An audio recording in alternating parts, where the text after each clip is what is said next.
যে জিনিসটা দেখাচ্ছে এখন নির্বাচিত না হওয়ার আগেই, তাহলে এটা থেকে তো বোঝাই যায় যে তারা নির্বাচিত হলে ক্যাম্পাসের কীরকম অবস্থা হতে পারে। আমরা সবাই জানি যে শিবির আসলে নারীদেরকে কিভাবে দেখে, তারা নারীদের মোবিলিটিটাকে কিভাবে একটু দমাতে চায়, এটা আমরা সবাই কম বেশি জানি, বুঝি। নারীরা এর ভুক্তভোগী, তাই নারীরা বেশি বুঝে। তাই আপনারা সবাই জানেনই যে হচ্ছে নারীদের মাঝে একটা ভীতি কাজ করে শিবিরের জন্য।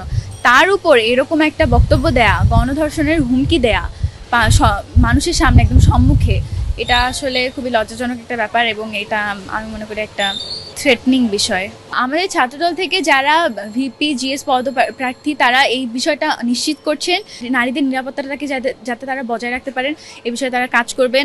এবং আমাদের এরকম কোনো রিপোর্ট নেই যে আমরা এরকম কখনো কাউকে হুমকি দিয়েছি বা এরকম কেউ কখনো ছাত্রদল থেকে হুমকির শিকার হয়েছে।